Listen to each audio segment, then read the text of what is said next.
Namaste all of you. I am Prashant Yaduvanshi, a final year BHMS student at the National Institute of Homeopathy, Kolkata. आज जो हम case discuss करेंगे वो 62 year female patient की है, जिसको कि प्रॉब्लम ये था कि उसके जो है पूरा ये वर्टिब्रल कॉलम में पेन होता था, रीढ़ की हड्डी में पेन होता था, कमर में पेन होता था और उस पेन की वजह से वो झुक के चलती थी। अच्छा 7 साल से वो ऐसा झुक के ही चलती थी। कोई काम भी कर था सीधा होके नहीं चल पाती थी, कोई काम भी करती थी तो वो झुक के ही करती थी, ज़्यादा तो वो काम कर ही नहीं पाती थी। तो फिर उन्होंने जो है ये वो हमारे जान पहचान की है, तो वो जो है यहाँ उनको NIH में दिखाया गया। उनको जो है प्रॉब्लम ये था कि उसके जो है कमर में पेन था और कमर से लेके पूरा पैर, दोनों पैर में नीचे तक पेन होता था और उनके रीढ़ के हड्डी में भी पेन करता था और ये पेन उसको 10 साल से था और 7 साल से वो जो है ऐसा झुक के चलती थी, यानी वो सीधा हो ही नहीं पाती थी, सब काम झुक के ही करती थी। और साथ ही साथ उसको नम्बनेस भी होता था, जिसको बोलते हैं कि झुनझुनी लग जाता है, काम नहीं कर रहा है, बहुत ज़्यादा झुनझुन करते रहता है, पैर हाथ सब, उस तरह का उसको जो है प्रॉब्लम हाथ पैर दोनों में होता था। और ये जो प्रॉब्लम था उसको पहले राइट साइड में शुरू हुआ था और फिर वो जो है राइट साइड से उसके लेफ़्ट साइड में भी आ गया, यानी कि राइट पैर में पहले हुआ था और राइट साइड कमर में, और फिर वो धीरे धीरे बायां साइड भी आ गया लेफ़्ट साइड में। और ये जो पेन होता था वो जब रेस्ट में बैठे रहती थी या सो जाती थी रात में, या मॉर्निंग में जब वो सो के जगती थी सुबह सुबह, या ठंडी के सीज़न में उसका जो है ये दर्द या प्रॉब्लम उसका ज़्यादा होता था। और जब वो थोड़ा देर चल लेती थी तो चलने से उसको आराम लगता था, या कोई काम कर रही है तो उसको जो है आराम लगता था, लेकिन जैसे ही वो रेस्ट में जाती थी उसका तकलीफ़ ज़्यादा बढ़ने लगता था। और जिस साइड दर्द होता था ज़्यादा उस साइड सोने से भी उसका जो है प्रॉब्लम जो है थोड़ा आराम लगता था, पेनफुल साइड जो है स्लीप से। और ये इनका ऑनसेट सडन था, प्रोग्रेस ग्रेजुअली जो है ये धीरे धीरे इंक्रीज ही हो रहा था। एलोपैथिक और आयुर्वेदिक मेडिसिन वो खाई थी, इससे उसको जो है टेम्पोररी रिलीफ था। फिर हमने उनको पास्ट हिस्ट्री में पूछा कि बचपन से लेके अभी तक क्या क्या प्रॉब्लम हुआ है, तो उन्होंने बताया कि एक बार जो है उनका हिस्टेक्टोमी जो है करवाया है वो 20 ईयर एगो, और 2 टाइम स्कॉर्पियन बाइट का हिस्ट्री है, यानी कि बिच्छू उसको काट लिया था 2 बार। फैमिली हिस्ट्री में ऐसा कुछ सिग्निफिकेंट नहीं था। पर्सनल हिस्ट्री में वो बताई कि उसका जो है टी का एडिक्शन था 3 टाइम पर डे, और वो अगर चाय नहीं पीती थी तो उसको जो है पूरा अनइजीनेस जैसा फीलिंग होता था, लेथार्जिक जैसा महसूस होता था, आलसीपन, यानी कि कोई काम अच्छा से करने में मन नहीं लगता था, तो उसको चाय जो है रोज़ पीती ही थी। डाइट रेगुलर था, 3 टाइम पर डे, वेजिटेरियन थी वो, और ऑक्यूपेशन ऐसा हाउस मेकर ही थी, घर का कार्य सभी करती थी। फिजिकल जनरल में जो है उनको जब पूछे कि आपको कौन सा समय ज़्यादा अच्छा लगता है, कौन सा मौसम अच्छा लगता है ज़्यादा, तो वो बोली कि हमको दोनों, गर्मी ठंडी दोनों ही जो है दिक्कत होता है, दोनों में दिक्कत होता है, ज़्यादा एक्सट्रीम ऑफ बोथ में उनको जो है प्रॉब्लम होता है, गर्मी में भी प्रॉब्लम होता है, ठंडी में भी प्रॉब्लम होता है। एपेटाइट मॉडरेट था, कैन नॉट, लेकिन वो हंगर टॉलरेट नहीं कर पाती थी, यानी कि उसको जब भूख लगता था तो उसको कुछ ना कुछ खाना ही होता था।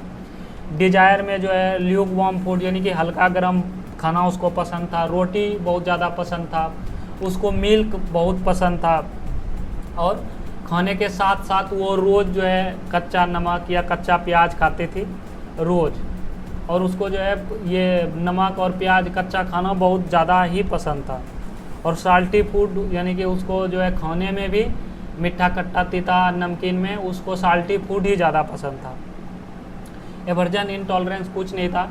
थर्स्ट जो है 3-4 लीटर पर डे था, और लार्ज क्वांटिटी एट ए टाइम, यानी कि एक बार में ही लगभग वो ½ लीटर से जो है लगभग जो है 1 लीटर के बीच में जो है पानी पी लेती थी। पर्सपायरेशन बहुत ज़्यादा था, वो बोली कि थोड़ा सा भी काम करते हैं या थोड़ा सा भी चल लेते हैं या ऐसे भी सोने पे भी पसीना होता है, सो भी जाता है तो उस समय भी बहुत पसीना होता है, यानी कि उसको पसीना बहुत ज़्यादा होता था, और ज़्यादा चेस्ट और एब्डोमेन के रीजन में जो है पसीना होता था, और पसीना का जो है कपड़े में दाग लग जाता था उजला उजला। यूरिनेशन में अभी तो उनको उतना ज़्यादा कुछ प्रॉब्लम नहीं था, लेकिन वो बताई कि पहले जो है यूरिनेशन के टाइम में उनको जो है बर्निंग होता था, बर्निंग, तो उसके लिए वो दवाई खाई थी तो वो ठीक हो गया था। लेकिन अभी वो बोली कि जब हमको यूरिन लगता है तो हम बिल्कुल जो है बर्दाश्त नहीं कर पाते हैं, रोक के नहीं रख पाते हैं, जब लगता है तो हमको जाना ही होता है, बाकी और सब चीज़ नॉर्मल है। स्टूल 2 टाइम पर डे, सुबह जो है इमिडिएटली आफ्टर वेकअप जो है सो के जग के स्टूल जाती थी। और वो बोली कि जब भी हम चावल खाते हैं तो हमको जो है कॉन्स्टिपेशन हो जाता है, स्टूल हमारा क्लियर नहीं होता है, यानी कि चावल खाने से उसको वो बोली कि हमको जो है स्टूल में प्रॉब्लम होता है। और स्लीप उनका जो है एडिक्वेट था, यानी कि अच्छा प्रॉपर नींद था। लेफ़्ट साइड में ज़्यादा जो है सोना पसंद करती थी और लेफ़्ट साइड सोने से उसका जो है तकलीफ़ भी जो है आराम होता था, क्यों उसका पेन भी ज़्यादा लेफ़्ट साइड ही करता था। ड्रीम अबाउट डेली एक्टिविटी, वो जो काम करती थी दिन भर रात, यानी कि वो रात में सपने में भी उस तरह का ही सपना ज़्यादा आता था। एंगर उनका मेंटल पूछे तो वो बोली कि एंगर उतना ज़्यादा नहीं है, वो ज़्यादा एक्सप्रेस नहीं करती है। डिजायर कंपनी है और कोई भी काम वो अपने अनुसार से ही करना ज़्यादा जो है पसंद करती है। सिंपैथेटिक भी है और कोई ग्रीफ और फियर कुछ नहीं बताई। तो after analysis of whole case, हम लोगों ने पूरा केस का एनालिसिस किया और उसके बाद टोटलिटी ऑफ बनाया। और on the basis of her present complain, यानी कि लेफ़्ट साइड में उनका कंप्लेन जो है ज़्यादा था, लेफ़्ट साइड प्रीडोमिनेंट था, प्रॉब्लम जो है ज़्यादा था लेफ़्ट साइड में उसको। और ये उनका जो प्रॉब्लम था वो नाइट में एग्रीवेशन था और लेफ़्ट साइड स्लीप से एमिलिडेशन था। पर्सनल हिस्ट्री में उनको जो है टी का एडिक्शन था, यानी कि वो दिन भर में टी जो है चाय 3 बार 4 बार चाय पीती थी। प्लस में वो बोली कि अगर वो चाय नहीं पीती है तो उसको पूरा अनइजीनेस जैसा फील होता है, ऐसा लगता है कि शरीर में जान ही नहीं है, कोई काम करने का मन नहीं करता है, वीकनेस नहीं होता है। तो ये सब उनके मेंटल के अंदर फिक्स आइडिया के अंदर कंसीडर्ड करेंगे कि उनको जो है, जबकि ऐसा कुछ नहीं होता है कि चाय नहीं पीजिएगा तो आपको काम नहीं करने का मन करेगा या वीकनेस होगा, ऐसा नहीं है। लेकिन उसको ऐसा एक फिक्स आइडिया वो बना ली है कि अगर हम चाय नहीं पीते हैं तो हमने काम नहीं कर पाएंगे, हम जो है अच्छा से, उसको वीकनेस जैसा महसूस होता है। तो ये मेंटल के अंदर उसको लेंगे। बाकी जो है उसका जो एडिक्शन था टी का उसको लिए। फिर डिजायर फॉर जो है साल्टी फूड और रॉ साल्ट, यानी कि कच्चा नमक जो है खाती थी खाने के साथ साथ। उसका पर्सपायरेशन बहुत ज़्यादा परफ्यूज था। ड्यूरिंग स्लीप ऑल्सो उसको पर्सपायरेशन होता था। और यूरिनेशन वो टॉलरेट नहीं कर पाती थी, जब लगता था उनको जाना ही होता था। और कभी कभी उसको जो है यूरिनेशन में बर्निंग भी था इसके बेसिस पे। और स्टूल जो है वो बोले कि जब भी वो चावल खाती है तो उसको कॉन्स्टिपेशन होता है, जबकि ऐसा कुछ है नहीं, ऐसा कोई रिलेशन नहीं है कि कोई चावल खाएगा तो उसको कॉन्स्टिपेशन हो जाएगा। उसको ऐसा एक फिक्स आइडिया है उसके मन में कि हम जो है चावल खाते हैं तो हमको कॉन्स्टिपेशन होता है। तो ये भी फिक्स आइडिया ये करेक्टरिस्टिक फ्यूचर है थूजा पेशेंट का। और जो है लेफ़्ट साइडेड स्लीप, उसको यानी कि ज़्यादा लेफ़्ट साइड्स होती थी। और जो है उनको ये कोई भी काम अपने अनुसार से करना ज़्यादा अच्छा लगता था, ये भी एक फिक्स आइडिया के अंतर्गत ही आता है। इन सब सिम्टम्स के बेसिस पे हम लोगों ने उनको थूजा दिया और LM पोटेंसी में दिया थूजा। और वो जैसे जैसे वो खाती गई वैसे वैसे वो धीरे धीरे ठीक होते गई। और थूजा 0/16 तक वो, यानी कि 1 मंथ जो है, एक जो है डोज, जैसे 0/1 है तो वो 16 डे का होता है, फिर 0/2 यानी कि 32 दिन का होता है। तो ऐसा 0/16 तक, यानी कि 8-9 महीना मेडिसिन खाने के बाद वो पूरी तरह से ठीक हो गई। और जब वो जो है 0/8-9 जो है जब वो खा रही थी तो उसी टाइम उसका जो है ये जो झुक के चलती थी वो जो है सीधा हो गया था। और अभी वो पेशेंट बिल्कुल ठीक है।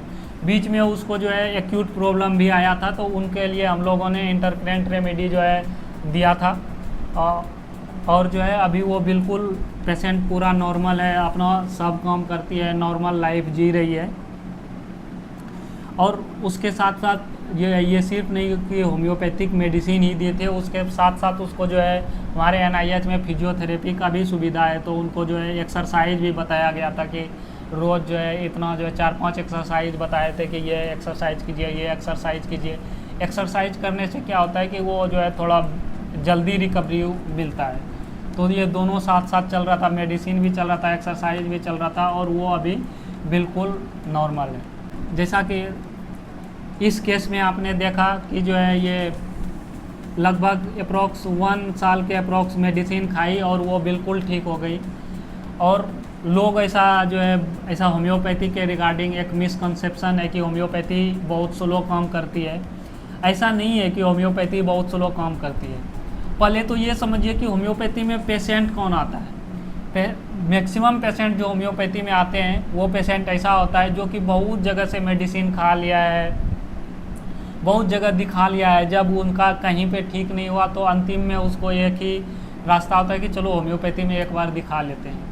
तो इससे क्या होता है कि जो नेचुरल डिजीज़ है वो जो है बहुत सारा अलग अलग दवाई खा के उसको और कम्प्लेक्स बना दिया रहता है। तो इसके कारण जब कोई भी होम्योपैथ के पास जाता है तो पहले जो उसका उतना बहुत सारा मेडिसिन खाया है उसके वजह से डिजीज़ कॉम्प्लेक्स हो गया है, तो पहले वो सब जो है यानी कि डिजीज का सिम्टम्स प्लस में मेडिसिन का सिम्टम दोनों को क्योर करना पड़ता है, तो वो थोड़ा सा ज़्यादा मुश्किल होता है। अगर कोई नेचुरल डिजीज़ है, अगर वो जैसे डिजीज़ हुआ कोई अभी नया बीमारी हुआ है और वो होम्योपैथी में आके दिखाएगा तो वो बहुत जल्दी ठीक हो जाएगा। और ऐसा नहीं है कि जो है होम्योपैथी बहुत स्लो काम करती है।